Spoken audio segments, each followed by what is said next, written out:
Jamaah sekalian rahimakumullah, kita lanjutkan. Jadi dalam hadis yang lain, ketika Nabi Muhammad sallallahu alaihi wasallam menyebutkan tanda kedua kepada malaikat Jibril bahwa kiamat sudah dekat, yaitu tanda yang lengkapnya kalimatnya sebagai berikut: wa antaral hufatal uratal alata ri'a asya'i yatatawaluna fil bunyan. Kiamat itu sudah dekat apabila kamu melihat orang yang tidak beralas kaki, telanjang dada, miskin, penggembala domba atau kambing, namun berlomba dalam membangun gedung-gedung tinggi. Ketika ini disampaikan, sahabat Abu Hurairah radhiyallahu anhu bertanya, "Man hum ya Rasulullah?" Siapa orang-orang dengan ciri-ciri seperti itu? Kata Nabi, "Humul Arab." Mereka bangsa Arab. Ya. Mungkin kita heran, kok bangsa Arab dikatakan miskin? Kok bangsa Arab dikatakan tidak beralas kaki? Ya. Sebenarnya bangsa Arab itu memang demikian. Yang kita saksikan hari ini bangsa Arab yang istilahnya BKB, bangsa kaya baru. Gitu. Bangsa Arab itu baru jadi kaya belakangan ini, mungkin belum ada 1 abad yang lalu, semenjak ditemukannya apa? Minyak, ya, petrodolar. Tetapi secara perangai itu tidak berubah. Di Qatar itu yang namanya orang asli Qatar yang menjadi penggembala onta itu ada sampai hari ini. Cuma bedanya sekarang mereka menggembala onta itu menaiki Land Cruiser, ya. Tahu Land Cruiser, ya? Jadi mobil Toyota yang besar, lebih besar dari Pajero. Kalau Pajero itu langsing, ini gemuk besar, ya. Nah, jadi para penggembala onta di Qatar sampai hari ini, bila mana mereka berkumpul, mereka parkir rapih gitu mobil mereka, Land Cruiser mereka. Dan memang di Qatar itu Land Cruiser itu seperti Avanza kalau di sini, ya, macam kacang goreng, ya, banyak sekali orang pakai Land Cruiser.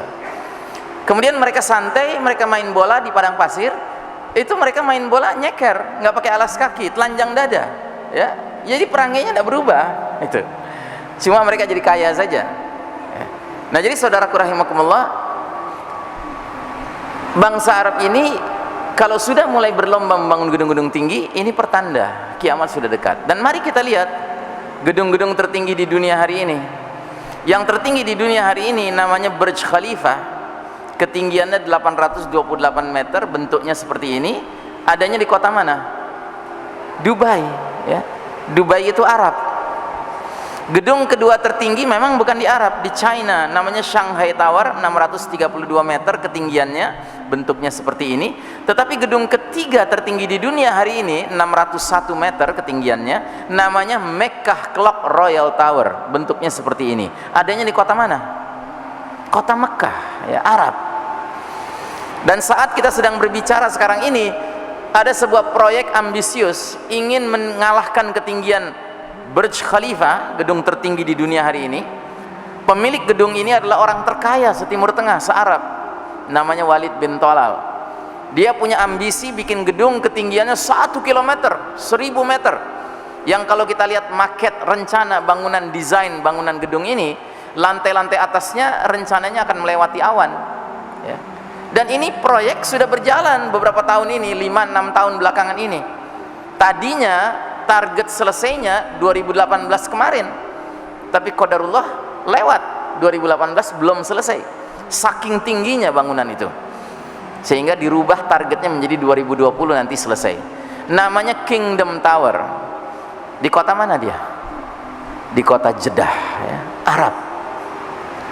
Dan yang lebih mencengangkan lagi, ini belum selesai, ada lagi pihak lain ingin mengalahkan ketinggian Kingdom Tower ini. Dan nama gedungnya belum disebut, ketinggiannya sudah ditargetkan 1152 meter, jadi 1 km plus. Lokasinya sudah ditentukan, yaitu di Basrah, Irak Selatan. Arab bukan Irak Selatan, Arab. Jadi kesimpulannya apa? Welcome to reality. Selamat datang kepada kenyataan bahwa Anda, saya, kita semua yang duduk di majelis ini adalah bahagian dari umat Muhammad sallallahu alaihi wasallam, umat akhir zaman yang sedang menyaksikan dengan mata kepala kita sendiri bahwa bangsa-bangsa Arab sedang berlomba membangun gedung-gedung tinggi, yang artinya apa? Wa ma yudrika la'alla sa'ata takunu qaribah. Dan tahukah engkau Muhammad, boleh jadi kiamat sudah dekat, ya. Karenanya tidak sedikit pengamat akhir zaman yang punya pendapat bahwa kondisi dunia modern dewasa ini, kehidupan kita sekarang ini, kehidupan modern ini, praktis hampir semua tanda-tanda kecil yang jumlahnya begitu banyak sudah bermunculan. Dan kita sekarang ini patut khawatir, jangan-jangan tanda-tanda besar sudah ada di pengkolan jalan, kata orang Betawi. Already around the corner, ya. Sebentar lagi akan bermunculan tanda-tanda besar. Gitu. Karena tanda-tanda kecil begitu banyak sudah bermunculan. Kita ambil contoh lah, beberapa contoh, ya. Ya taqarrubuz zaman, zaman terasa ringkas, waktu terasa cepat berlalu, ya. Saya tadi ngobrol dengan Syekh Baraja, beliau bilang, Iksan, antum masih ingat terakhir datang ke sini ke Masjid Al-Irsyad tahun berapa? Saya bilang tahun berapa ya? Kata beliau 2008. Ya, saya tidak ingat, gitu. Jadi ternyata waktu sudah begitu cepat berlalu. Sekarang sudah 2019, sudah 11 tahun saya semenjak datang pertama kali ke masjid ini, ya. Kita sholat Idul Adha di lapangan, kita ketemu kawan, kita bilang rasanya baru kemarin sholat Id, sekarang sudah sholat Id lagi. Kita hadir di reuni teman-teman SMP kita, usia kita sudah 40-an, 50-an tahun. Begitu ketemu kawan kita di acara reuni, kita bilang apa? Rasanya baru kemarin duduk sebangku, gitu. Ya taqarrubul aswaq, pasar-pasar berdekatan. Ya sekarang kita lihat pasar berdekatan. Yang besar-besar, ya, plaza, mall, itu berdekatan-dekatan. Yang kecil-kecil, ya nggak tahu kalau di Surabaya, kalau di Jakarta dan sekitarnya, Indomart, Alfamart, Indomart, Alfamart 212, Indomart, Alfamart, Indomart, Alfamart 212, gitu ya. Yang kecil-kecil pasar-pasar itu berdekatan. Apalagi kata Nabi, zuhurul qalam, tersebarnya pena, ya. Pena kita hari ini bukan yang model pena begitu. Pena kita hari ini Pak, benda ini nih pena kita, alat tulis kita ini. Jadi Nabi mengatakan di antara ciri sudah dekatnya kiamat, zuhurul qalam, tersebarnya pena. Orang di mana-mana sibuk menulis. Sambil naik ojek menulis, sambil naik angkot menulis, sambil mengemudi menulis, begitu lampu merah, ya kan? Jadi tanda-tanda kecil tuh banyak sekali. Belum lagi yang sifatnya sosial. Waktu minal khain wa khuwinal amin, pengkhianat dipercaya, diangkat jadi pemimpin. Sebaliknya orang yang amanah di framing, dikriminalisasi, ya kan, dituduh sebagai pengkhianat, gitu. Ini sudah terjadi sekarang. Jadi sudah banyak sekali tanda-tanda kecil yang bermunculan. Maka tidak mengherankan kalau pengamat akhir zaman bilang kita harus sudah mulai siap-siap menghadapi alamatul kubra, tanda-tanda besar. Itu hadis pertama. Hadis yang kedua, hadis yang sering saya sebut hadis periodisasi atau hadis ringkasan sejarah umat Islam. Nabi Muhammad sallallahu alaihi wasallam melalui satu hadis riwayat Imam Ahmad memampatkan perjalanan umat ini ke dalam 5 babak, ya. Sejak awal Nabi diutus sampai angin lembut nanti berhembus, perjalanan umat ini akan melalui 5 babak. Dan babak demi babak berganti, ternyata kaitannya erat dengan pergantian karakter, sifat-sifat, ciri-ciri kepemimpinannya. Nah, sebelum saya terangkan hadis ini, siapa di majelis ini yang tahu kira-kira kita sekarang sudah di babak keberapa? Kita sudah di babak keempat. Bayangkan, dari 5 babak perjalanan umat akhir zaman, kita di babak keempat. Kalau kita nonton film, jumlah babaknya 5, tiba-tiba kita nonton babak keempat, itu hitungannya kita sedang nonton awal film, tengah film, menjelang akhir film. Ya, menjelang akhir film. Ya, jadi aneh kalau orang kemudian masih menganggap, oh masih jauh kiamat. Ajib, gitu. Belum lagi ada hadis mengatakan, idza matan nas qamat qiyamatahu. Bila manusia meninggal dunia, sudah datang kiamatnya. Artinya apa? Kiamat ada 2. Ada kiamat individual kita masing-masing yang jadwalnya beda-beda, tetapi ada kiamat jagat raya ini, berakhirnya dunia yang fana ini, karena Allah mentakdirkan the total destruction of the whole universe by the will of the Almighty Allah Ta'ala. Kehancuran total jagat raya ini atas kehendak Allah yang maha berkuasa dan Allah yang maha berkehendak. Nah, jadi saudaraku rahimakumullah, terhadap kiamat kecil saja, kiamat individual saja, kita diperintahkan sama Nabi supaya sering-sering mengingatnya. Apalagi terhadap kiamat jagat raya ini. Masa iya kemudian kita terus-menerus menghibur diri dengan mengatakan masih lama, masih lama, padahal tanda demi tanda bermunculan. Ya kayak kiamat individual kita kan ada tanda-tandanya. Ya model-model kita ini, model saya sudah 50-an tahun menjelang 60 tahun, ya kan? Ini sudah mulai meninggalkan dunia hitam kan? Ini kan tanda bahwa kiamat individual saya sudah dekat ini. Ya kan? Mulai sakit-sakitan, mulai tadi naik tangga, beberapa anak tangga dengan Syekh Baraja, ya kan? Udah mulai napasnya ngeh-ngeh gitu kan? Nah ini juga dunia juga begitu. Ini tanda-tanda muncul. Apa tanda-tanda ini nggak kita lihat? Nah jadi saudaraku rahimakumullah, kata Nabi Muhammad sallallahu alaihi wasallam, umat ini akan melewati 5 babak, dan babak demi babak itu berganti beralih dikaitkan dengan ciri-ciri sifat-sifat dari kepemimpinannya.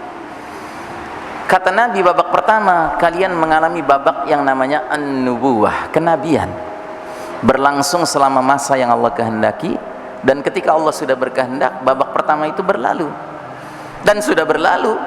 Babak kenabian tidak berlangsung lama, dia hanya berlangsung 23 tahun. Nabi diangkat jadi nabi usia 40, wafat usia 63. Itu babak yang terbaik kepemimpinannya, karena langsung yang memimpin generasi awal umat ini adalah Nabi Muhammad sallallahu alaihi wasallam. Makanya disebut sebagai era kenabian, babak kenabian.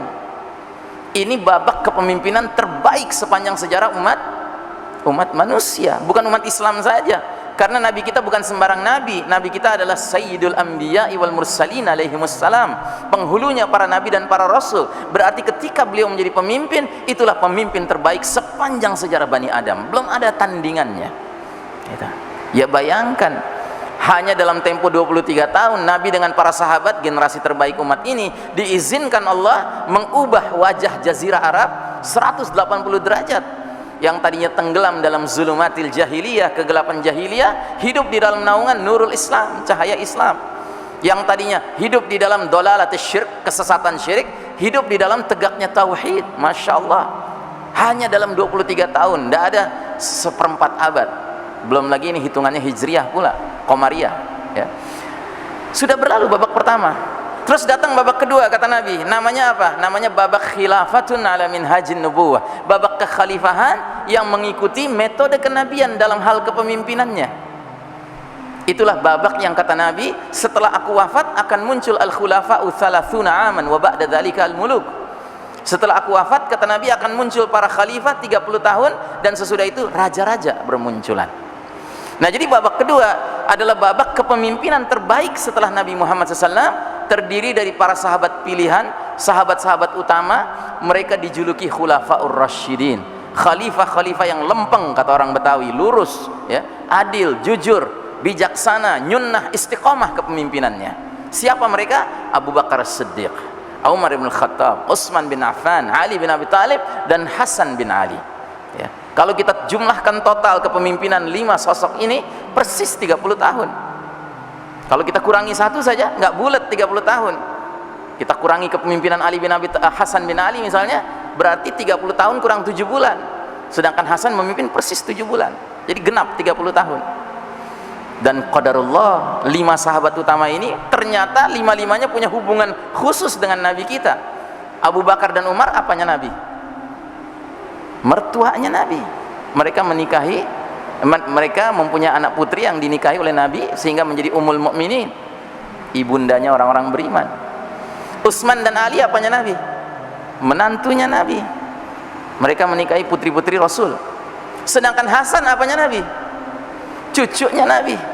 Dan kita Ahlus Sunnah wal Jamaah punya keyakinan kuat dari Hasan bin Ali inilah, entah generasi keberapa di bawah beliau, akan hadirnya Al-Mahdi, Amirul Mukminin fi akhir zaman, pemimpinnya orang beriman di akhir zaman. Kita beda dengan Syiah. Kalau Syiah yakin dari keturunan Husain. Kenapa? Karena Syiah ini agama ras, Pak. Husain pernah menikahi wanita Persia. Maka semua imam-imam Syiah yang mereka agung-agungkan itu dari pernikahan Husain dengan wanita Persia ini. Karena ini agama mirip kayak agama Yahudi. Orang nggak bisa jadi Yahudi kecuali berdarah Bani Israel, ya kan? Begitu juga dengan Syiah sebenarnya. Orang nggak dikatakan Syiah kecuali kalau dia berdarah Persia. Ya, jadi kalau Anda punya kenalan yang ikut-ikutan Syiah, tanggal 10 Muharram melukai dirinya sendiri, ajak dia bertaubat sambil bilang, udah deh akhi, ente bertaubat aja dari Syiah. ente udah capek-capek berdarah-darah gitu, ente dianggap Syiah KW sama mereka gitu, ente nggak punya darah Persia gitu, ya kan? Sama kan kayak orang Indonesia belaga-belaga jadi Yahudi gitu kan, ya kan? Aduh udah ente taubat aja deh jadi belaga Yahudi gitu, ente nggak diterima sama Yahudi, ente Yahudi KW gitu, nggak punya darah Bani Israel gitu. Ini agama ras, Pak.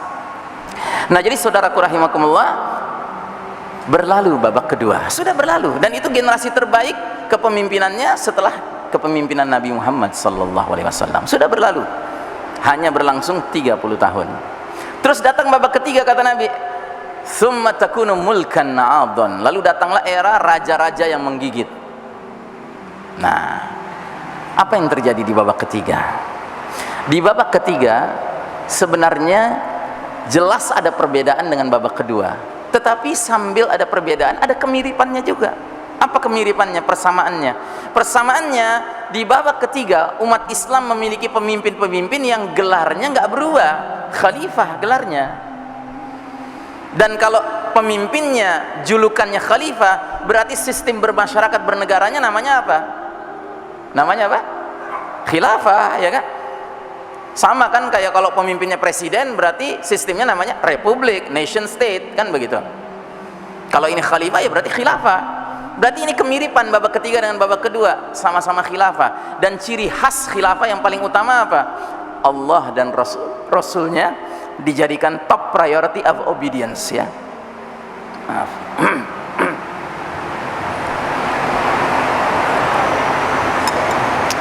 Jadi Allah dan Rasulnya dijadikan ketaatan yang paling utama, dan dalam bentuk nyatanya Al-Quran dan Sunnah dijadikan dustur, ya, konstitusi, ya. Itu jelas, itu namanya khilafah. Cuma ada perbedaannya. Perbedaannya apa?